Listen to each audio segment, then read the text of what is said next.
All right. We are talking today about the Idaho Anti-Trafficking and the Bella Restaurant and Ego talking about, coming together and what we can do.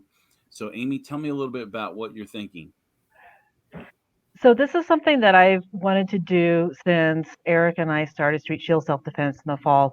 I've been wanting to use the restaurant as a platform to help raise money for organizations that help women and help victims.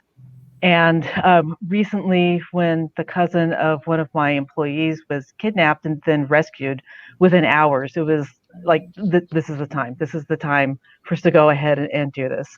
So we're dedicating the first Wednesday of every month to the Idaho Anti-Trafficking Coalition. This month, we're going to do 20% of our sales is going to go to you. And next month, we're going to try to do it a little different every time. So next month, maybe 10% of the sales, and we'll have a wine raffle.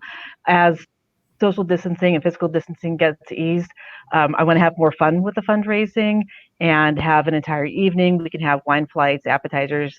Eric can come in and we can do women's self-defense demonstrations and things like that. But for now, with people not physically allowed in the restaurant, this is what we can do. 20% of our sales for this first Wednesday in May will go to the Idaho Anti-Trafficking Coalition. And Jennifer, how's that going to help your organization? What are Uh, your goals? yeah, no, it's amazing. A few things. Our main office is in Eagle. So just even having that community support. We're right down the street from Bella, so we love that. But it really just pulls people together and gets people motivated, especially when you have that personal message. For us, we're really wanting to be on the front lines ongoing and need that added community support to be able to do that. Right now, we're providing assistance in the areas of food, and if there's a need for shelter, any kind of shelter, clothing, those basic necessities, and it's extended, especially as people become more isolated, the inability to really reach out. So we're having to get really creative and look at different ways for supporting in transportation, needs that are hard to identify. And again, the same thing with our office staff working from home, we're having to get really, really creative and utilize our partnerships in order to get that outreach going. Yep. Yeah. Normally, Street Shield Self-Defense would be giving out classes to help people with their individual self-defense needs. But right now, we aren't able to do that at all. And the hope is that we can instead refocus our efforts towards helping with community support, because we know right now when everybody's isolated, this is when people are most vulnerable. Mm-hmm. Especially online. Mm-hmm. So explain a little bit about what happened and the things that you looking forward to helping people do. Jennifer or Amy, either one.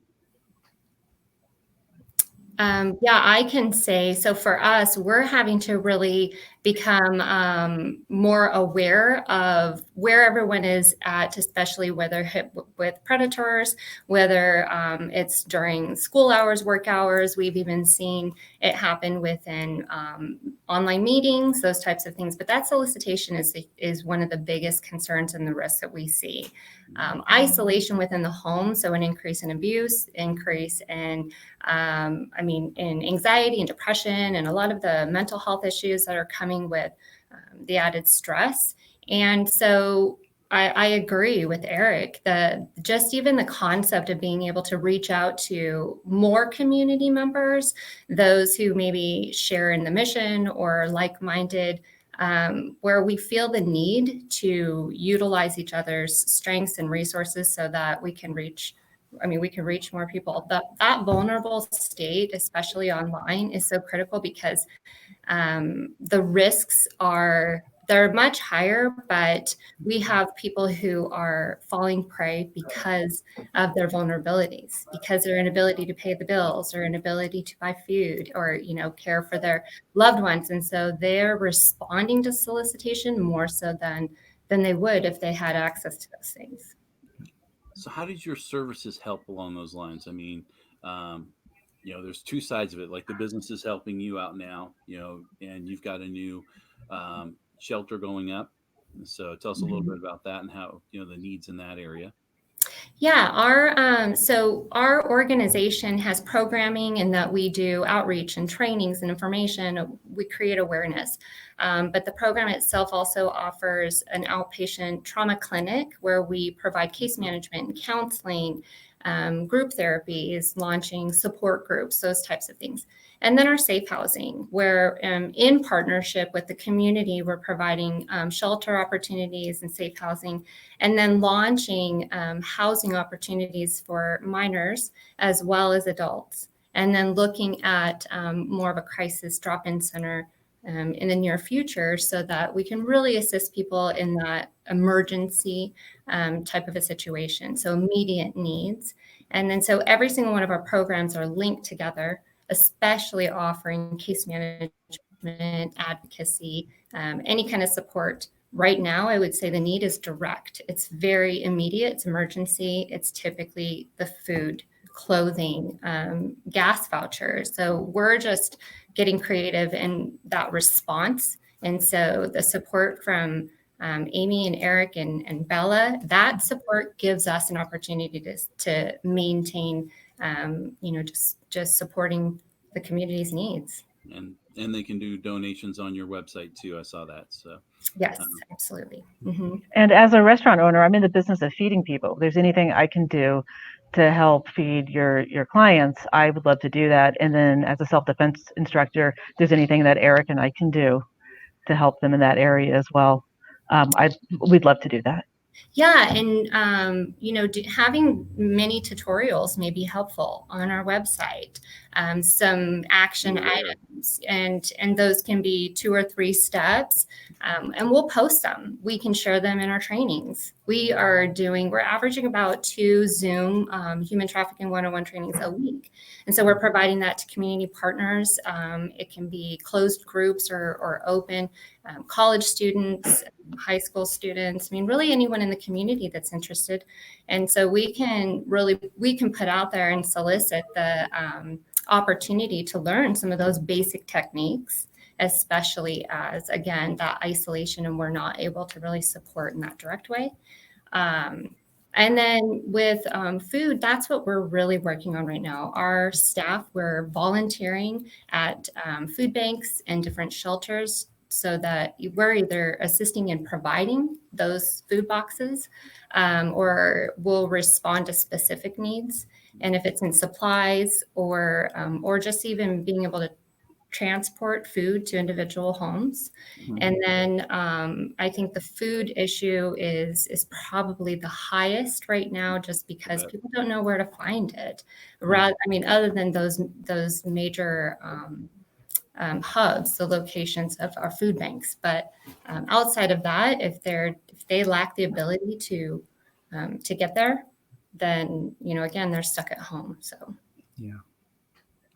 And I'm personally delivering food for the restaurant to our guests, and while I'm out, if I can deliver to somebody in need, I will.